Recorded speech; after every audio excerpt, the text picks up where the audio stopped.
know what an upside down pineapple means, same thing with knees facing outwards. If you don't know what that means, don't Google it, save yourselves.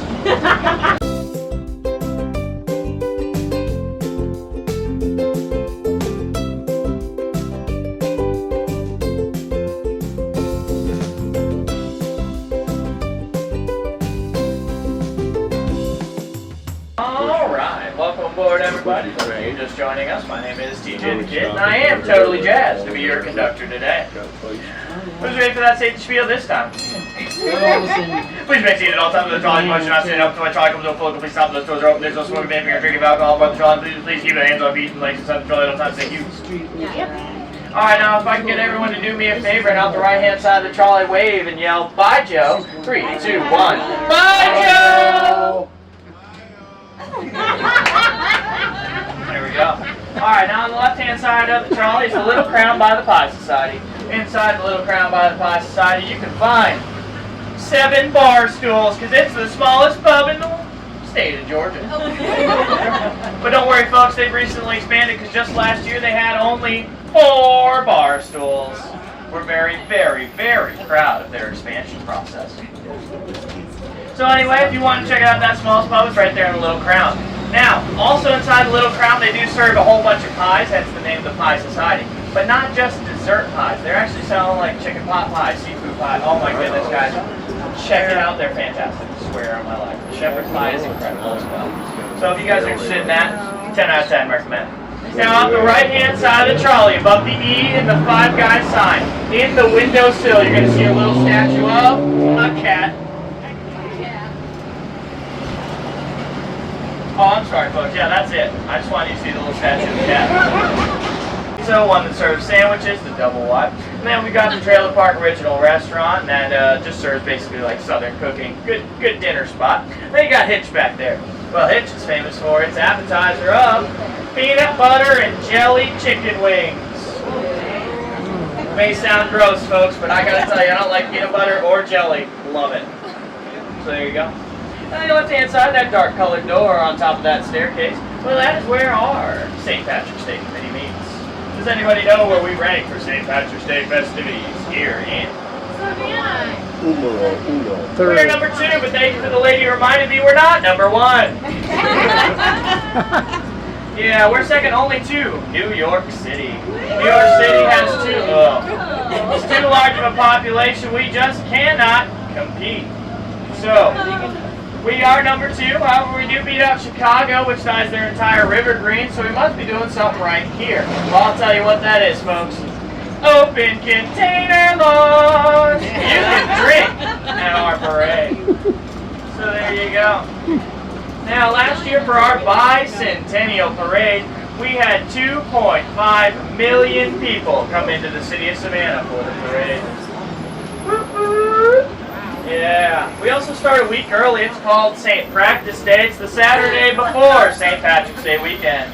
It starts by dyeing Forsyth fountain water green. We then dye every other fountain in the historic district green.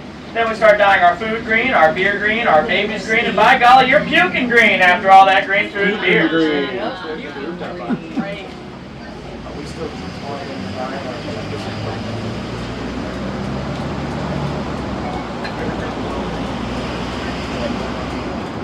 Alright, anyway, let's go back to St. Patrick's Day. Now, last year, I said that bicentennial parade had 2.5 million people, right?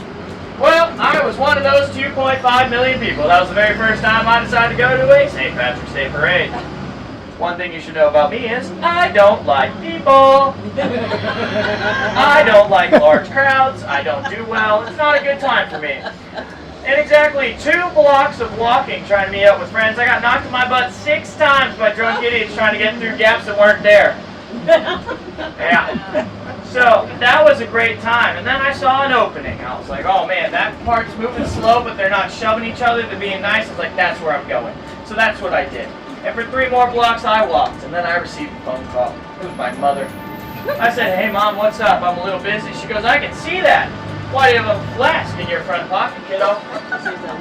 I said, Mom, where are you? I don't see you.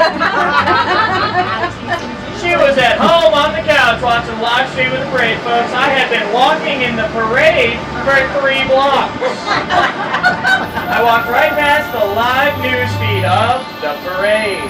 Had absolutely no idea I was in the parade. I did. Yep. Also, just so we're all clear, I was over the age of 21. However, my mother, like most parents out there, still believes I am 12. Anyway, speaking of my flask, we're now heading into stop number 9. Now, stop number 9 in City Market is also where the American Prohibition Museum is located. Anybody on board have tickets to that American Prohibition Museum? Yeah, alright. Now, that American Prohibition Museum is the coolest museum in Savannah, and that's because it's the only one you can drink in! On the second floor, it has an authentic 1920s speakeasy where you can get authentic 1920s cocktails and or mocktails if you're interested. So if you're interested in checking that out, that is at stop number 9, the American Prohibition Museum. Now, one thing you should know is it's actually not the first prohibition against alcohol we've had here in Savannah. The first prohibition against alcohol is actually Oglethorpe. He banned all hard liquor. He said, I'm trying to build a city, start a colony here. Last thing I need is people drinking and being lazy the next day. Guess you didn't know that's called a hangover, not laziness. Shame. But anyway, then we had that second American Prohibition where we banned all alcohol in the entire United States of America. And the reason we have an American Prohibition Museum and not New York or Chicago, you know, where they were killing each other over alcohol, is because we were deemed the wickedest city in America during the American Prohibition.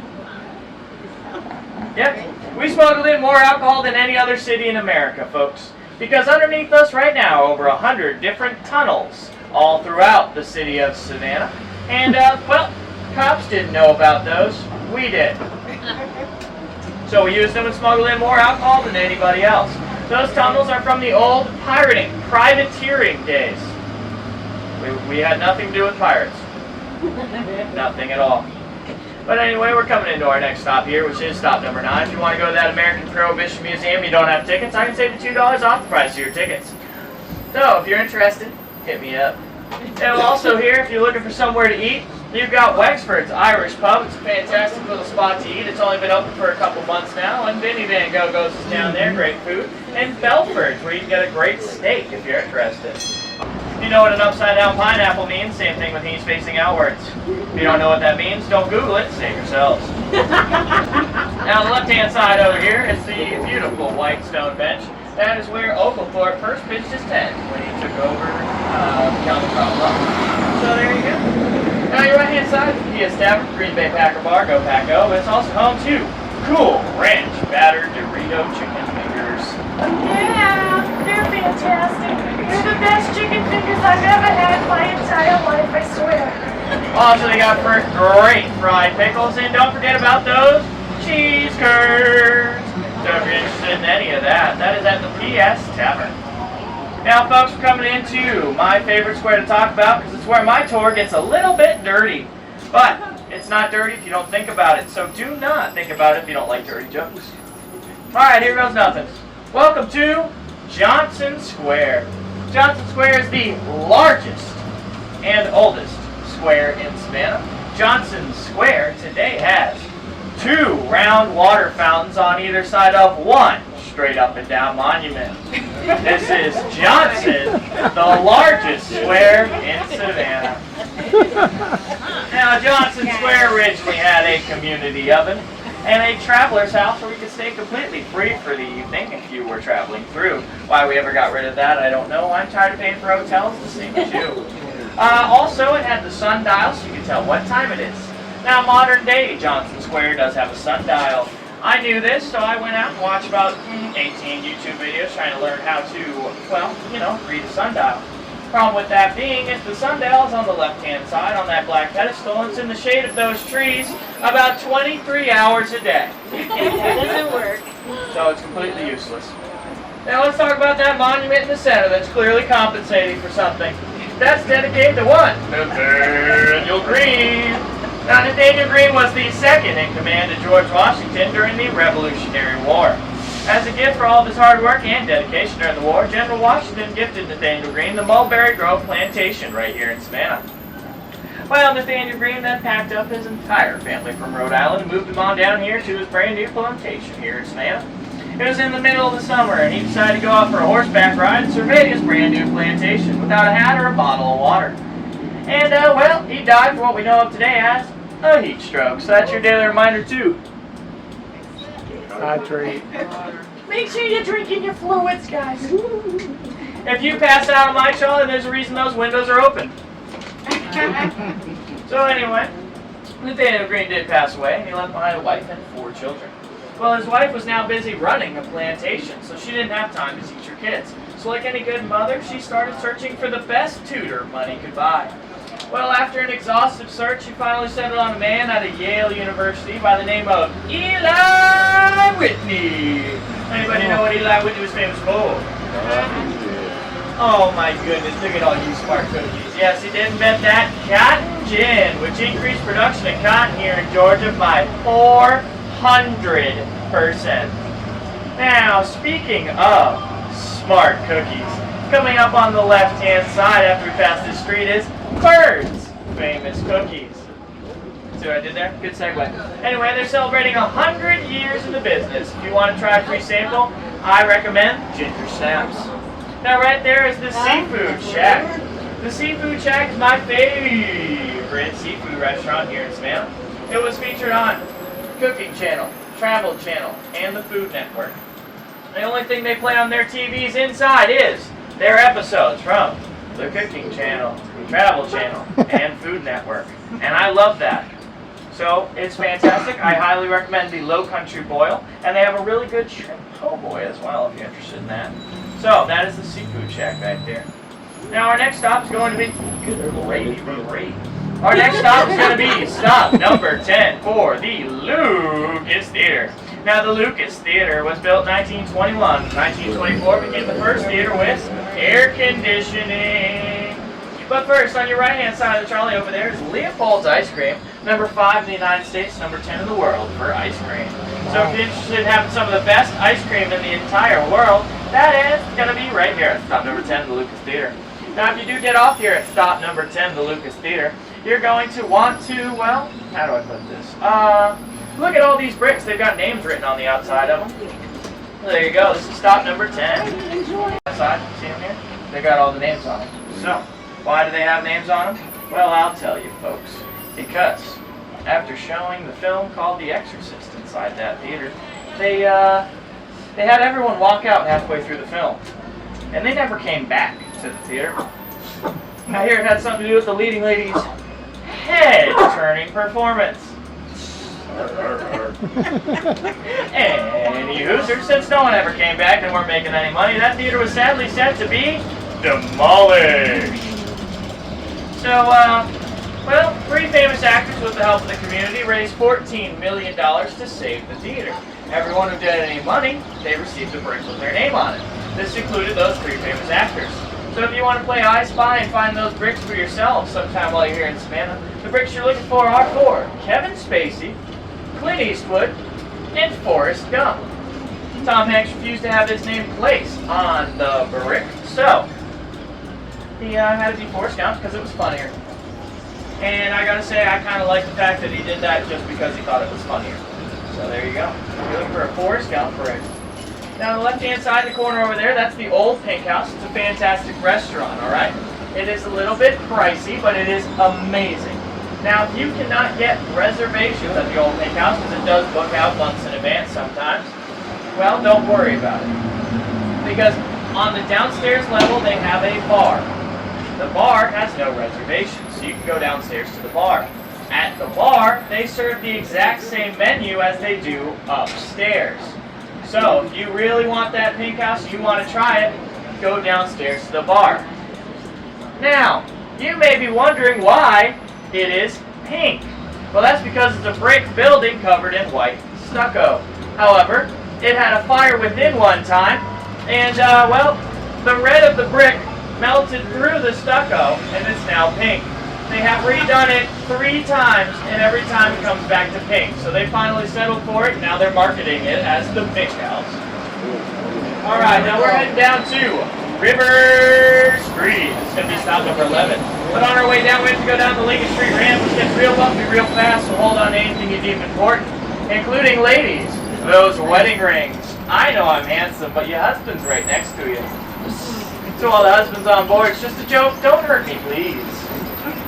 Now, underneath us and on either side of us, the road and the seawall. It is made out of ballast stones. Now, back in the day, ballast stones were used as stabilizers in ships. So basically, if you left port and you were leaving completely empty, you would fill your hull up with a whole bunch of rocks. These were known as ballast stones.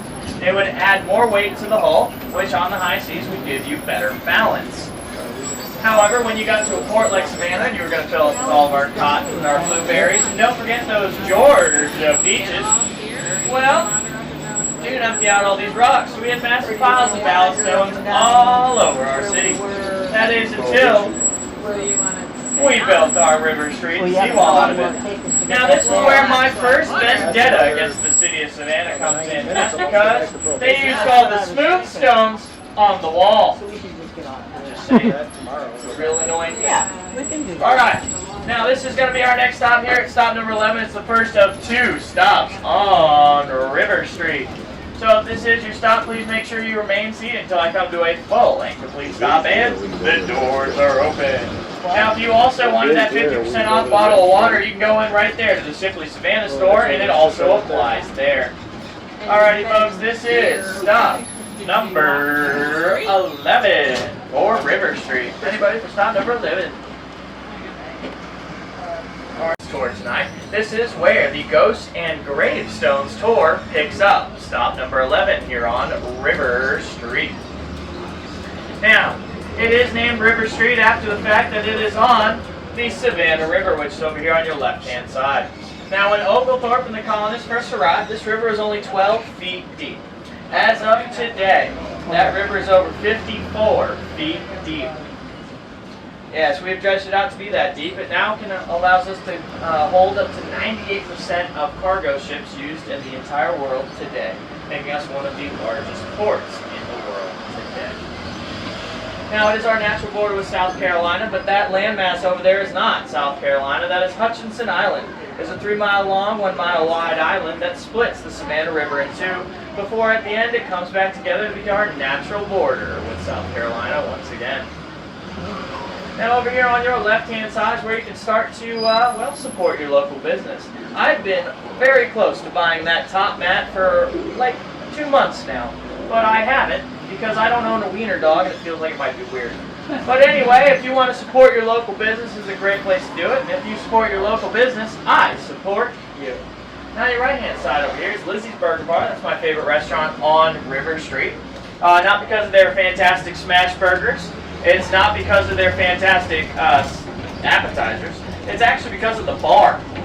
So is everybody on board familiar with Capri Suns, the little juice pouches that kids love these days?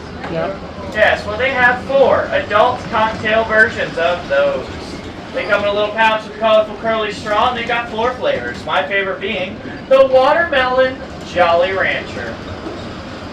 Now, on your left-hand side over here is where they're going to be filming tomorrow night until 4 a.m. It is part of an HBO Max production.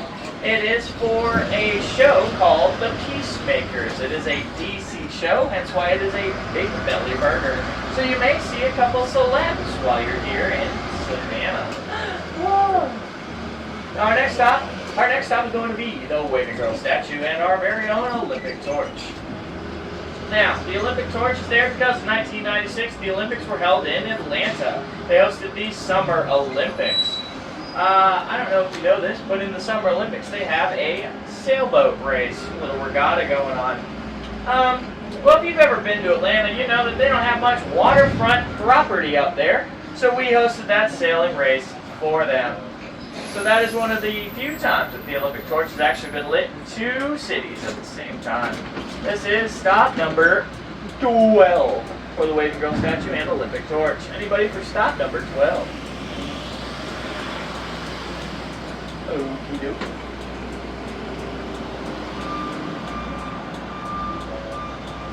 Alrighty folks, we're now leaving stop number 12. Let's talk about that waving girl statue. That is Miss Florence Martis and her dog, Sandy.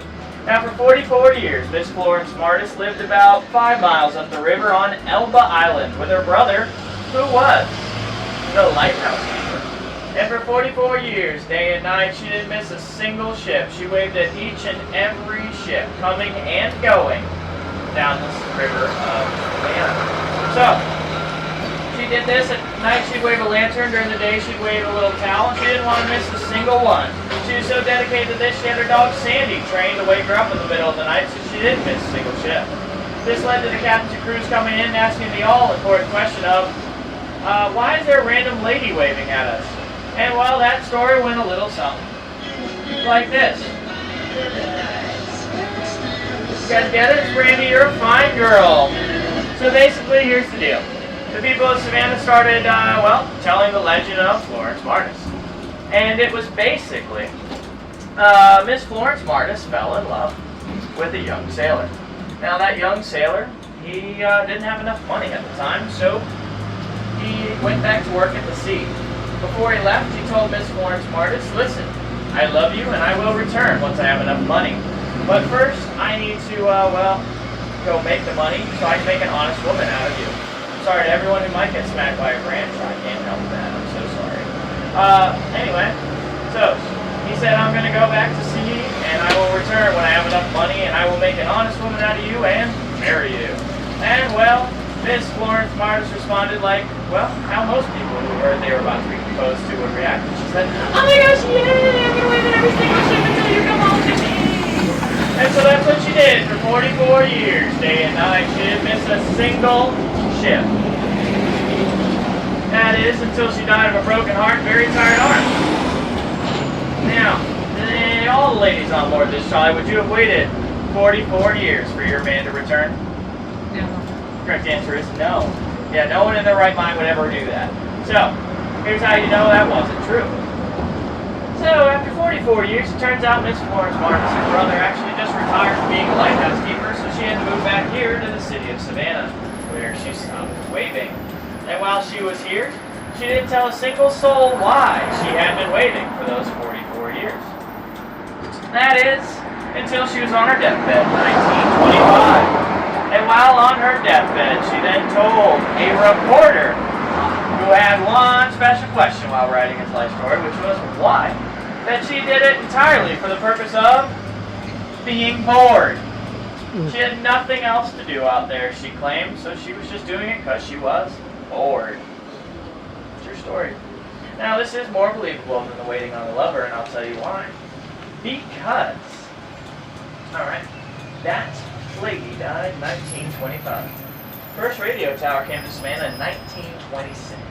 The only thing she had to do out there on Elba Island was talk to her brother, play with her dog, Sandy, who was probably lethargic from staying up all night, or read a book. So why not in between chapters? I don't know. Wave at every single ship that comes and goes down the river. Also, I just kind of appreciate the fact that she committed to a bit for 44 years. Now, on your right-hand side is the Lincoln Street parking garage. No historical significance whatsoever. You guys have heard a whole lot of history on this tour. I figured you'd want to know what wasn't history, too. No? Okay. Alright, now our next stop is stop number 13. Stop number 13 is for the Isaiah Davenport House. Now, the Isaiah Davenport House is, a really neat house to walk through. Isaiah Davenport, he wanted to be a master builder for the elite class, right? But when he built his house to impress, he ran out of money halfway through. So the front half of the house is absolutely gorgeous, incredible. The crown molding is spectacular. Back half of the house, he had no money, and it was pretty plain Jane and kind of honestly boring to look at. But it's really cool to see how it switches in between, and it's also kind of cool to see how he tried to hide the fact that he had run out of money. So if you want to take a tour of this house, it is a fully guided tour. It is a fantastic tour. It takes about an hour or so. And you will enter in at those open doors right there where it says, come on in. Woo! That's at the old prescription and drug store, which during the American Prohibition was the only place in Savannah that you could legally purchase whiskey as a medication. And as we adults all know, alcohol solves all problems. So all those who are like, what? Don't listen to me, I'm just a big dumb animal, folks, okay? Alright, this is stop number 13. Stop number 13 is for the Isaiah Davenport House. And it's a great stop if you want to go check out Leopold's Ice Cream or Baratza Street. Thank you. No problem, have a great day. Congratulations, you survived without that. A little too excited about that, it's a little hurt. It's okay, it's fine, everything's fine. Now here's where I split the trolley in half with a terrible joke. Alright, we're coming around Columbia Square. Now the third step in the bottom on either side of the Isaiah Davenport House, built into the railing, you'll find a boot scrape. Ladies, you would have gone up on the left-hand side, men on the right, because back in the day it was said if you saw a woman's ankles, you should marry her to save her honor. So they put one on either side to save the men from marrying ugly-ankled women. Now on the right-hand side over here is the William Kehoe House. Everything that's not brick or glass is made out of iron. So basically all the white. So those columns, the railing, the staircase, all of that is iron. The workings around the windows, all that fancy stuff, that is iron. William Kehoe owned an iron foundry here in Savannah, and he claimed that anything you could make out of wood, he could make out of iron. So when he built his house, he did just that. It brought him a lot of business, and it became his calling card. He'd invite people out just to see his work, and it got him a lot of business in that regard. Now, this brick bottom building over here is where the historic Savannah Foundation is located. It was started by 7 lovely ladies who raised $25,000 in just 2 days to save that Isaiah Davenport House from being demolished. Now, as of today, the historic Savannah Foundation hasn't stopped. They've purchased, renovated, and resold about 150 houses in the historic district of Savannah. Now, on your right-hand side on this couch is what I like to call the mascot of my tour. If I don't see that big boy over there every single day, I get severely depressed. He is the cutest little thing on my tour. Anyway, on your right-hand side over here is the Webb Military Museum. That is Mr. Gary Webb behind the counter there. Mr. Gary Webb owns that entire museum and everything within. It is a completely private collection. He has everything from the Revolutionary War all the way through Operation Desert Storm. It is a lot bigger on the inside than it looks on the outside, folks. He's got a lot of stuff, including his mother's gas mask from when she was a little girl living in London during World War II. He's also got the cockpit of a MiG fighter jet inside. And, let's not forget, he's got Saddam Hussein's personal house bodyguards' helmets inside because they're shaped like Darth Vader since his kid had been a big fan of Darth Vader. Alright.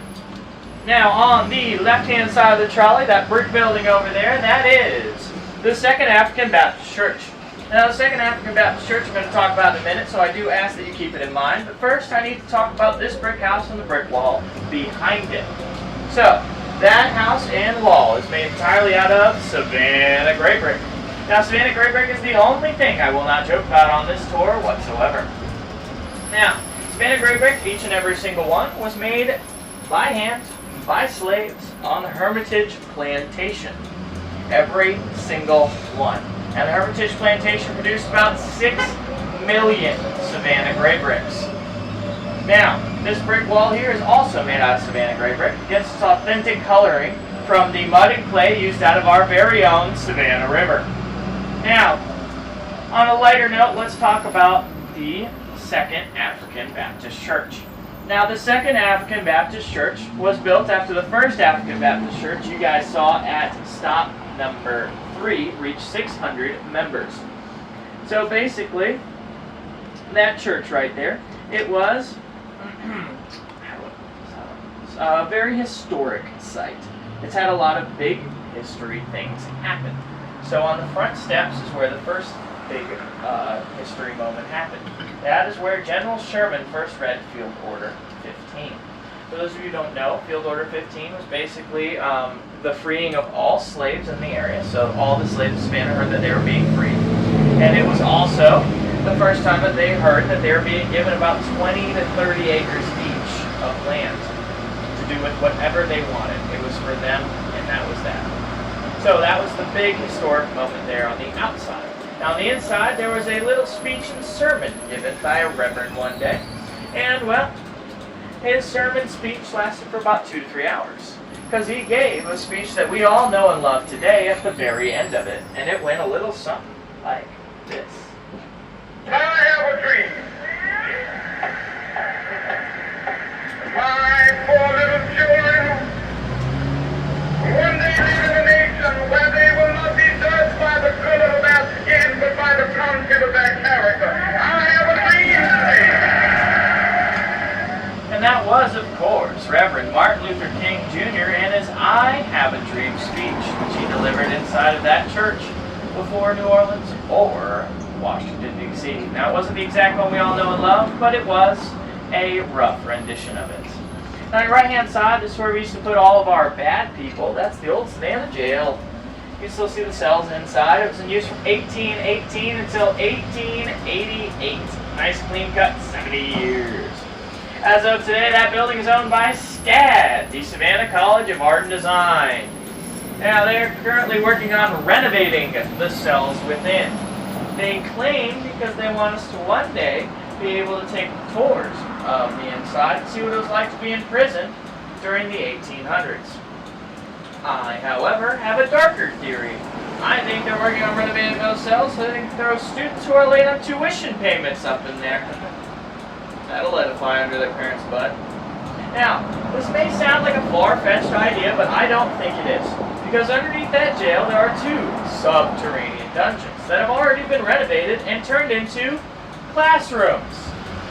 Meaning we are literally already putting SCAD students into dungeons. Why not cells? Just saying, something to think about.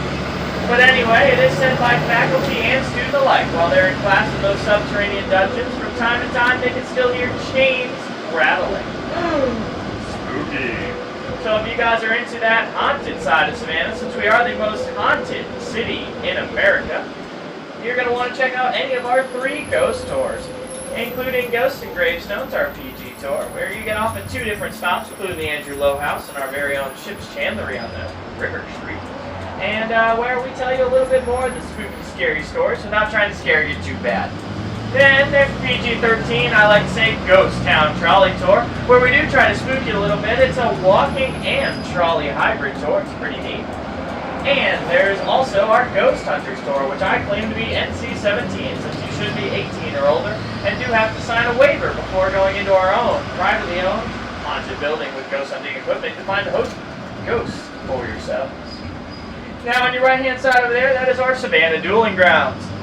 Old Savannah Dueling Grounds, where when 2 men couldn't get along, they stand back to back, walk 10 to 20 paces, turn, and shoot. Well, the winner went all justified, kissed his wife through a party, whatever. The loser, well, he didn't have very far to go, did he, folks? This is the Colonial Park Cemetery. Over 12,000 bodies inside, only 700 tombstones. And that's because this fence is not original. You can tell that fact by the fact that there is a crypt in the middle of the fence. Yay! Yeah, in reality, this cemetery is actually a block and a half bigger, north, south, east, and west. So, if you guys are interested in checking it out, just know you will be walking on dead bodies. So this is stop number 14-4. Be cool here. I'm going to tell you one fact about this cemetery, and then I'm going to tell you one ghost story. Does that sound good? Yes, sir. All right. Over here on your right-hand side in this corner, there's 4 raised out of the ground tombstones, all right? That is not because the ground eroded around them. It's supposed to be like that. Those are called tabletop tombstones. You're supposed to have a memorial picnic on top of your relative at least once a year. Leaving out a plate of food, a drink full of whatever you're drinking, all that jazz, right? At least once a year. As of today, no one really does that except for the occasional ghost host and or, SCAD student.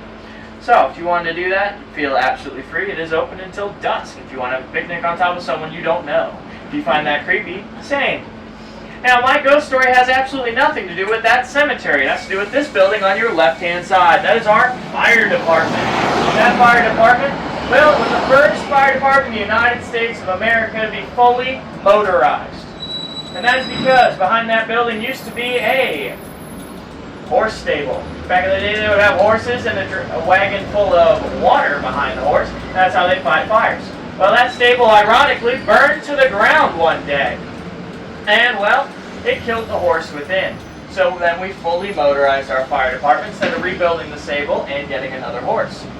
Well, as of today, that building is haunted, but not by any man. It is haunted by the Station 3 horse. From time to time, you can still hear the of a horse's hooves. which is all well and good, except for the fact that every time ghost hunters and paranormal experts go inside and try and confirm the fact, they can't, because they always ask the same question. Is anybody here? And the only response they ever get is,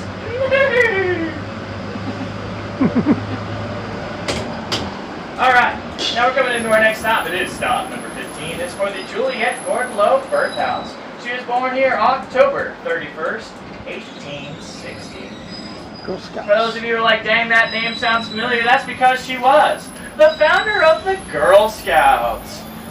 Center. The Savannah Civic Center is built on top of one of our lost squares. We lost 2 squares. We only have 22 today. We had 24 originally. Underneath the Savannah Civic Center is Elbert Square. Now, where's the second lost square, you may ask? Well, I don't know. We lost it. I'm just kidding. It's underneath our Chatham County Courthouse. This is the greatest joke on my tour, probably because I didn't write it. Underneath our Chatham County Courthouse, where we send people to jail, is Liberty Square. We lost Liberty to the courthouse, folks. I can't write a joke that good, I'm going to be honest with you. Now, this also reminds me I didn't go over all of Oglethorpe's prohibitions. I only mentioned 3 of them, actually. No slavery, no Catholics, no alcohol. The 4th one was no lawyers. Lawyers were not allowed inside the Georgia colony.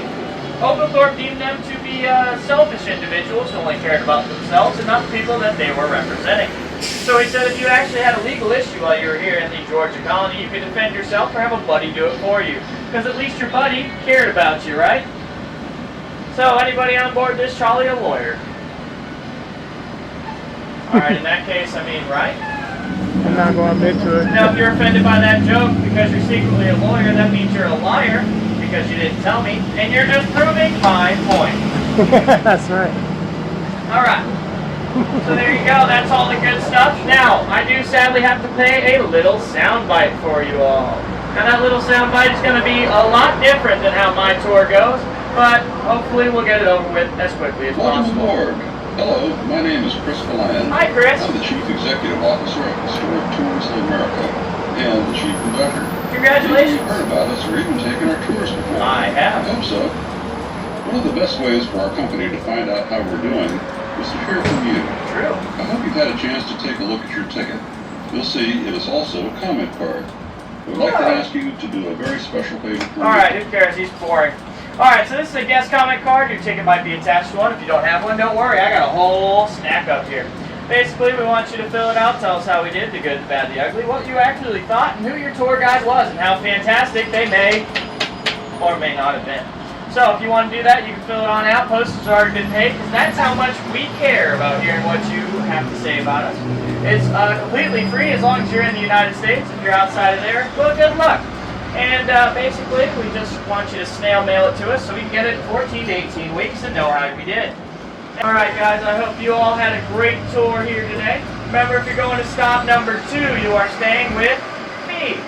If you are getting on board another trolley and going around this beautiful, beautiful city again, you're going to hop off here at stop number 1. You're going to go through that nice little maze over there by Mr. Ben underneath the green umbrella. You're going to hop on board your cheese prize of that trolley over there with Mr. Michael. You guys are going to learn quite a bit with him. He's a lot smarter than I am, but that's okay. I did my best. These are exact mini replicas of the Windsor Gates outside Buckingham Palace in London, England. The region at the right here, look to your left, coming view, there's the beautiful four-side fountain. That fountain was actually purchased from a mail order catalogue back in 1858. Can you seriously believe the stuff you could get from a catalogue back then? On your right, this is the historic district. This is pre-1850 architecture. On your left is the Victorian district, and this is post-1850. We shortly will turn into the Victorian district. Once you do, you're going to see a marked change in architectural styles. Before that happens, look at number 24 on the right-hand corner. Look at the entrance to Luke Deep. On the top of the steps in there are 2 pillars with pineapples on the top. And that is the universal sign of a welcome. That comes from the olden days here. If you invite to a society gathering in one of the grand houses, fresh pineapples on the top of the steps, the welcome sign. Then on the mantle of the green where the function is being held, again a fresh pineapple, the sign of welcome. However, As the evening now wears on and you look up and you see that that fresh pineapple has now been removed from the mantle of the grave road, it is the hostess' way of saying, the party's over, go home. Girls really just love a signal like that. Now there are three styles of architecture which dominate here in the Victorian district. Examples are coming up on the right. If you can look up at the roof line, do so, because that gives you a better perspective. But the first one, we got the chandelier on the porch in the elegant Italianate style. Next is the somewhat austere Queen Anne style. And then here on the corner, and completely over the top, the Romanesque Revival style. The next point is going to come to you, dive into your left through the trees, slowly emerging as the white building that's mentioned on three sides. And then the fragrance cloud. It is specifically designed to enhance the pleasure of flowers to blind people. And it does an outstanding job. The next point is going to come to you. On your left in the middle of the park, veteran soldier, and as he does come fully into view, look up and you'll see that the soldier, by tradition of that time, is facing the enemy. He's facing the north. This was raised by the grieving ladies of Savannah, the mothers to fight for the daughters. He was commissioned in Canada in 1875. The nerves are so badly raw after that bitter war, the statue was not permitted to touch northern soil. It had to be shipped directly by sea from Canada to the port of Savannah, otherwise it would have been defiled in the Southerners' eyes. Even in defeat, this was still most important. The next point of interest is coming to view on the right-hand corner approaching. There's that large whitish building. That is the Telfair Hospital for Women, as was. This was financed by Mary Telfair. Mary was very generous to the city, but she always had the quirky caveat to her guests. And the one that she put on here, no male patients, no male staff. The only way you could be a man in this hospital was to be born there, and boy, she was not happy with that. She specified in the charter, if a male child is born within these premises, he will vacate the premises within 3 days. There will be no exceptions. So, tell me, what do you think? Somebody done her wrong? Well, the story about Mary is fascinating. There were two sisters, they were the daughters of the richest man in Georgia, but they're both in love with the same man. You know this is going to end in tears. There's the young, beautiful Margaret, not the young, not so beautiful Mary. He married Margaret. Mary never got married. There were no issues for Mary. With the fortune she inherited, she did bequeath to the city, but always with the quirky caveats. This is the one that she put on the family home. We saw it earlier at the Telfair Museum. She stipulated no frivolity, merriment, laughter, smoking, or alcohol. And now you start to understand why that guy married Margaret. Look, she left idly through the trees. There's another white building that is forward and Forsyth. That's a dummy fort built in the First World War for trading purposes. It now houses a rather nice restaurant. I mentioned some of the movies made here, folks. It was big business till the pandemic. Prior to the pandemic, there were more movies made per annum in Georgia than the whole of Hollywood. The blockbusters made outside Atlanta, like Savannah, Captain America, Black Panther, etc. And here in Savannah, it is always the period pieces. And I'm very happy to be able to report to you that since the end of the pandemic, we've actually had 16 different movie crews in the city, and we're so happy to see these guys come back.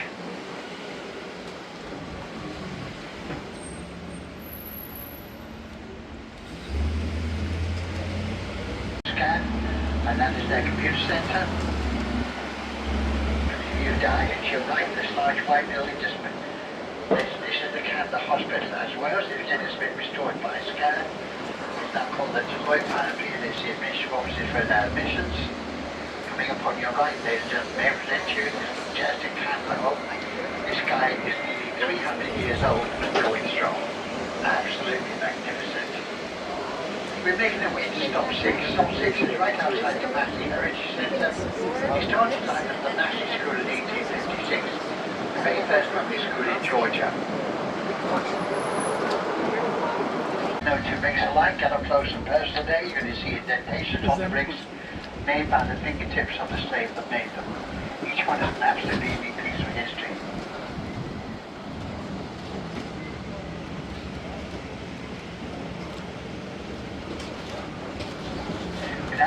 towards Lafayette Square, named after the Marquess de Lafayette, Iraqi French officer in the Revolutionary War. On the far side of that is going to be stop number 7.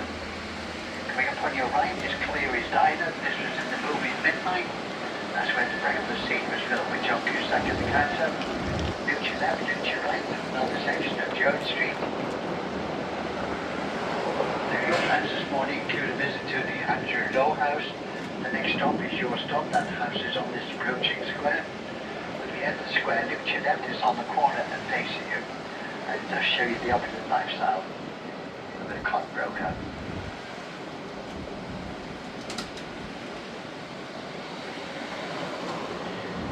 Start to look to your right, coming into view behind the historic marker. That's the childhood home of Flannery O'Connor, the authoress.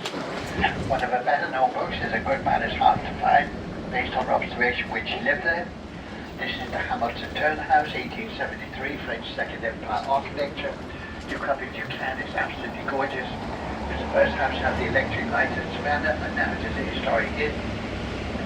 Then you've got plans to visit St. John the Baptist Catholic Cathedral. This next stop is your stop, the oldest Catholic cathedral in Georgia. If you are leaving me at this stop, you need to take extra care here because the trolley does take on quite a tilt at this stop. So you be ready for that. Use the handles, use the handrails.